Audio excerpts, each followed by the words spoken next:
I never expected a Tuesday morning run to change everything.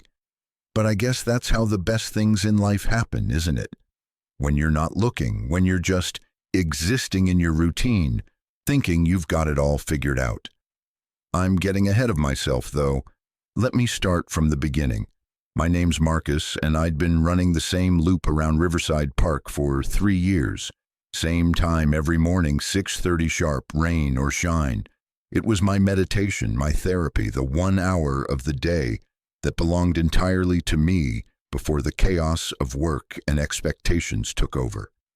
I knew every crack in the pavement, every tree, every bench. I could run it with my eyes closed. That particular Tuesday started like any other. I laced up my running shoes in the pre-dawn darkness of my apartment, grabbed my water bottle, and headed out into the cool morning air. October in the city has this quality to it, that crispness that makes you feel alive, like anything's possible. The leaves were just starting to turn, and there was this golden light filtering through the branches that made everything look softer, more forgiving. I was about 2 miles into my run when I first saw him. He was stretching against one of the old oak trees near the southern entrance, and I'll be honest, I noticed him immediately.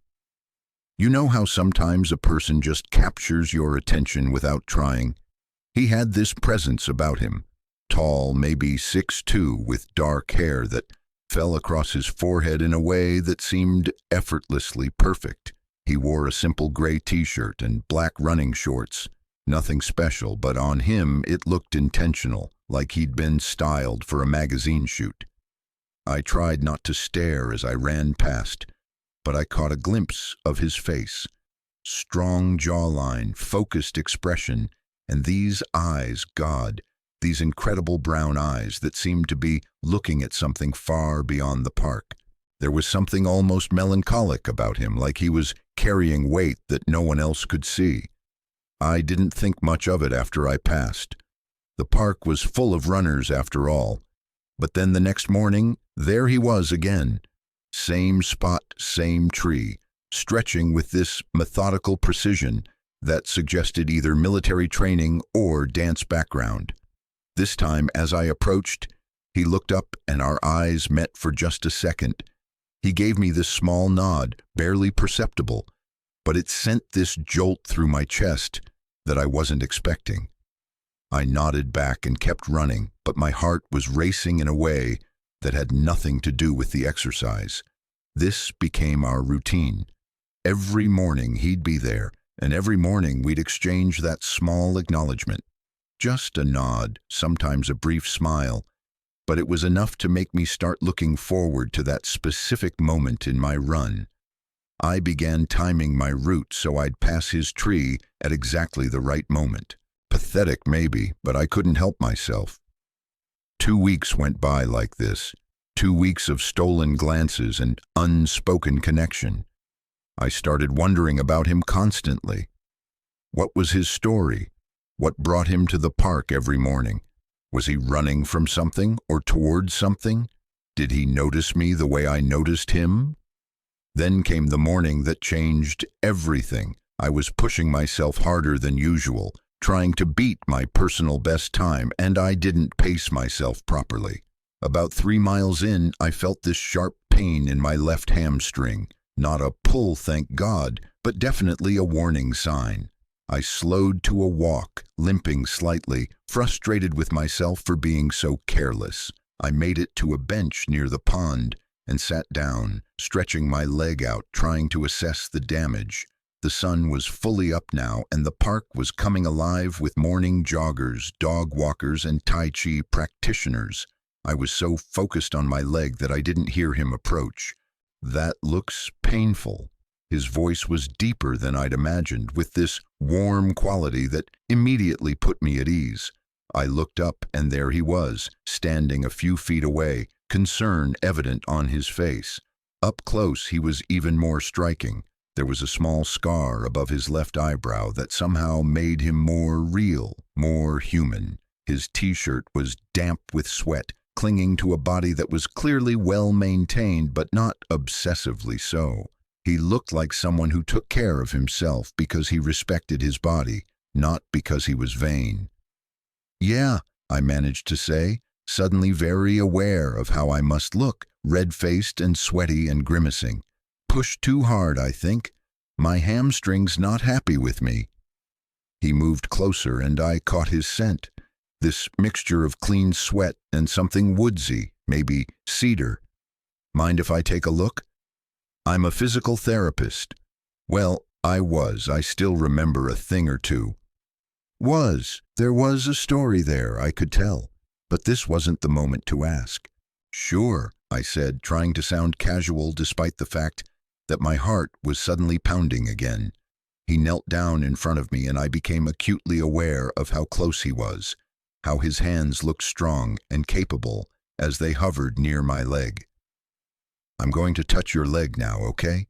Just to feel where the tension is." I nodded, not trusting my voice. His hands were warm as they pressed gently against my hamstring, probing with professional precision. Despite the clinical nature of what he was doing, there was something intimate about it, about being touched with such focused attention.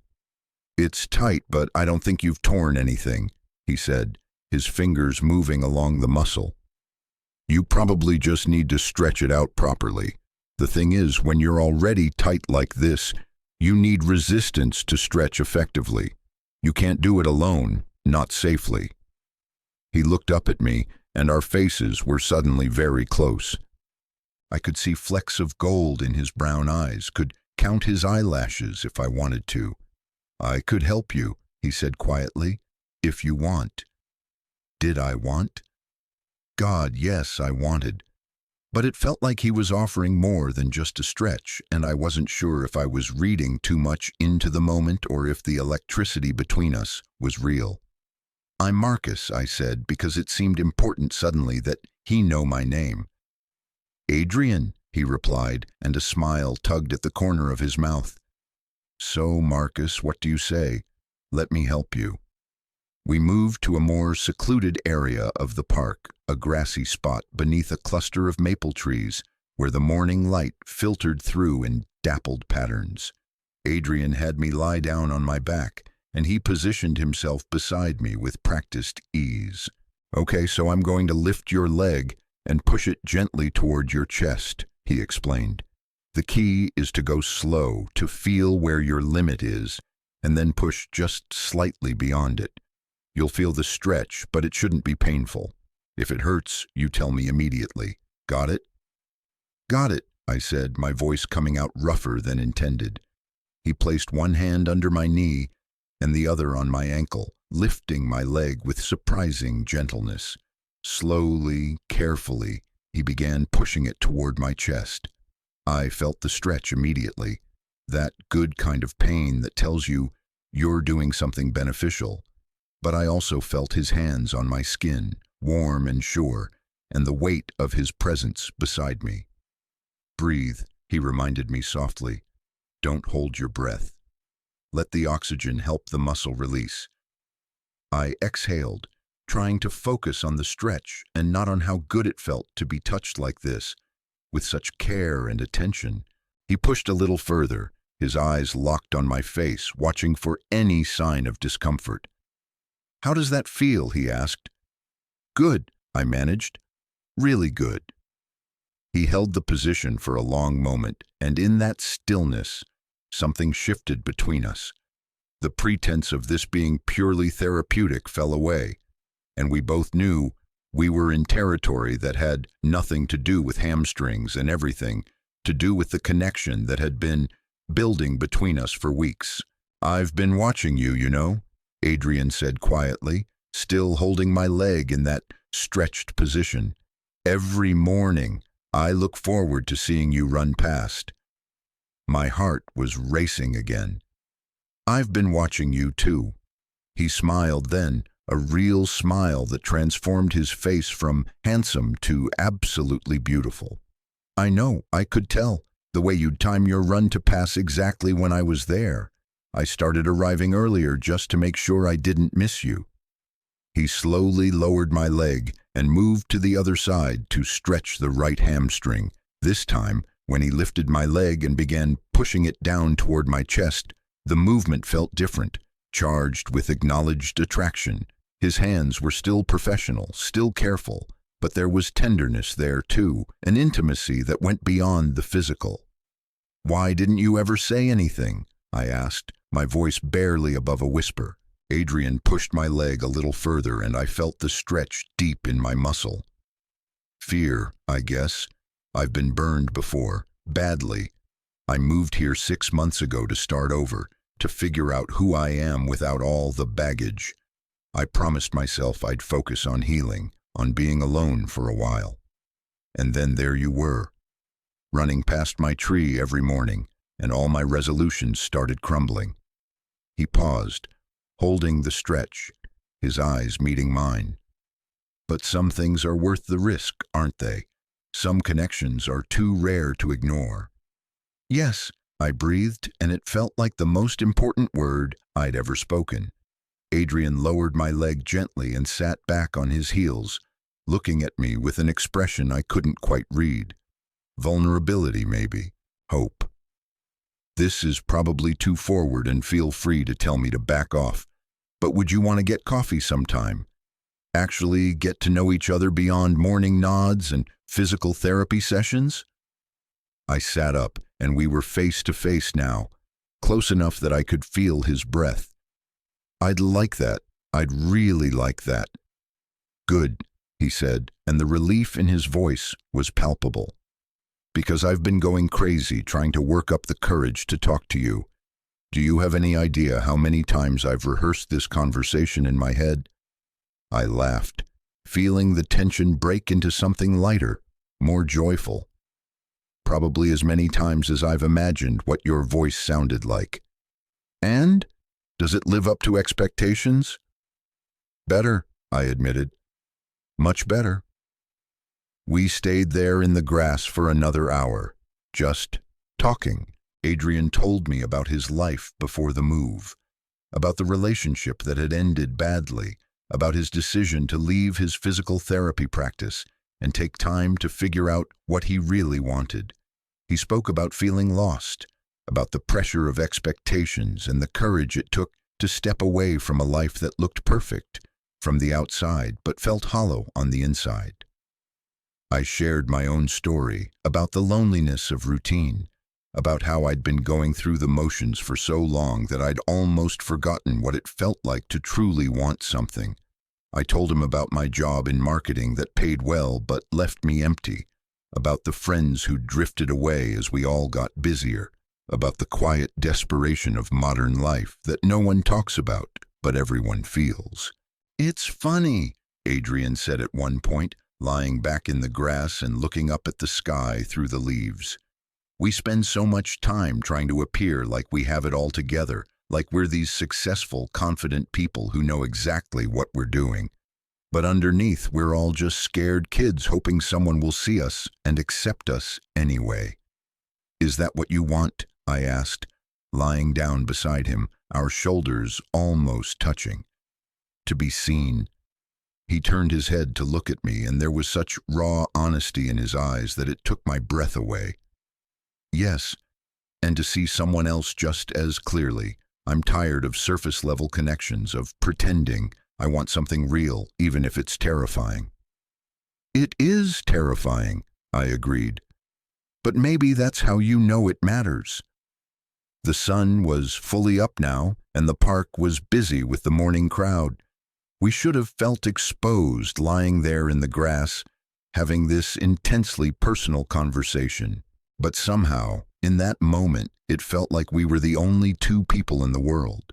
Eventually, we exchanged numbers and made plans to meet for coffee that afternoon. Adrian helped me up, and we stood there for a moment, neither of us quite ready to leave. "Thank you," I said, "for helping with the stretch, and for talking to me, for taking the risk." "Thank you for running past my tree every morning," he replied with a smile, "for making me want to take the risk." We went our separate ways, but I couldn't stop smiling the entire walk home. My hamstring felt better, but more than that, I felt better. Like something in me that had been tightly wound for years had finally begun to loosen. The coffee date that afternoon turned into dinner, which turned into a long walk through the city at night, which turned into standing outside my apartment building at 2 in the morning, neither of us wanting the day to end. We talked about everything and nothing, discovering shared loves of obscure music and bad horror movies, debating the merits of various pizza toppings with the seriousness of philosophers discussing ethics. When Adrian finally kissed me goodnight, it was soft and tentative and perfect. His hand cupped my cheek with the same careful attention he'd used when stretching my leg, and I felt that same sense of being truly seen, truly cared for. "I'll see you tomorrow morning?" he asked against my lips. "At the tree," I confirmed. "At the tree," he repeated, smiling. That was 4 months ago. We still run most mornings, though now we run together, matching our pace to each other's rhythm.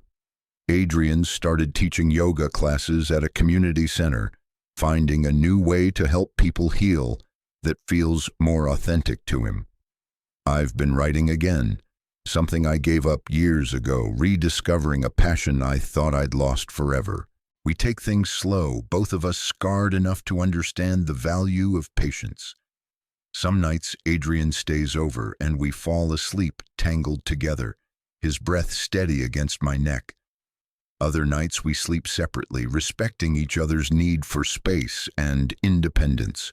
It's not perfect, but it's real, and that makes it more valuable than any fantasy.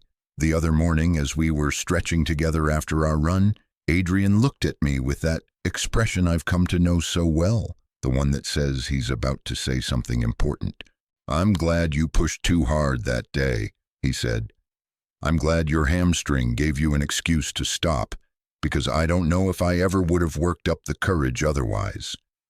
I pulled him closer, pressing my forehead against his. "I'm glad too, though for the record my hamstring is very glad we found each other. It gets much better care now." He laughed, that full, genuine laugh that I've made it my mission to hear as often as possible. "Is that all you're with me for, the free physical therapy?" "That and your encyclopedic knowledge of horror movie trivia," I teased. "You're very useful." "Useful?" he repeated, mock offended. "I'll show you useful." And then he was pushing me down into the grass, pinning me with his body weight, both of us laughing like teenagers. The morning joggers passed by with knowing smiles, and I didn't care. Let them see. Let the whole world see how happy I am, how lucky I am to have found this person who sees me completely and chooses me anyway. Later, lying in the grass with Adrian's head on my chest, his hand tracing absent patterns on my arm, I thought about all the Tuesday mornings I'd run that loop alone, never imagining that my life could be anything different. I thought about how close I'd come to never knowing this feeling, this sense of being exactly where I'm supposed to be, with exactly who I'm supposed to be with. "What are you thinking about?" Adrian asked, his voice drowsy and content. "How a simple stretch changed everything," I said. "How sometimes the best things in life happen when you're vulnerable, when you're hurt and willing to accept help." He propped himself up on one elbow, looking down at me with those beautiful brown eyes that I've memorized in every light and mood. "You know what I think? I think we were both ready. We'd both done the work of being alone, of figuring ourselves out. And when we finally met, really met, we were ready to see each other." "You're probably right," I admitted, though I like to think there was a little bit of fate involved too. What are the odds that we'd both choose the same park, the same time, the same route? "Pretty good, actually," Adrian said with a grin. "It's a popular park, and 6:30 is prime running time." I shoved him playfully. "Way to ruin the romance." "Oh, you want romance?" He leaned down, his lips hovering just above mine. "How about this? Out of all the parks in this city, Out of all the possible routes and times, out of all the people we could have noticed, we found each other. We saw each other, and every single morning we chose to show up, to be present, to leave ourselves open to possibility. That's not fate, Marcus. That's better than fate. That's choice. That's courage. That's us deciding we were worth the risk. He kissed me then, slow and deep, and I felt it everywhere, that sense of rightness, of home. When we finally broke apart, I was breathless and grinning. Okay, I conceded. That was pretty romantic. I have my moments, he said smugly. We lay there for a while longer, watching clouds drift across the sky, comfortable in the silence that comes when you don't need to fill every moment with words. My hamstring, fully healed now, would forever be grateful for that morning it gave out. Because it gave me this, gave us this, and I wouldn't trade it for anything. As we finally got up to leave, Adrian took my hand, threading his fingers through mine. It was such a simple gesture, but it meant everything. It meant not hiding, not being afraid, not letting fear dictate our choices. It meant choosing love even when love is scary, even when it requires vulnerability, even when there are no guarantees. Same time tomorrow? Adrian asked as we walked toward the park exit. Every tomorrow, I replied, and I meant it. For as many tomorrows as you'll have me. He stopped walking and turned to face me fully, his expression serious. That's a lot of tomorrows, Marcus. Are you sure you're ready for that? I thought about it for exactly 1 second before nodding. I've never been more sure of anything in my life. You? Me too, he said softly. Me too. And so we walked out of the park hand in hand, heading toward whatever came next, together. The morning sun was warm on our faces, and the day stretched out before us full of possibility. Somewhere behind us, the old oak tree stood witness to where our story began, a silent guardian of the moment when two lonely people decided to take a risk on connection. I still run that same loop most mornings, but everything's different now. The path hasn't changed, but I have. We have.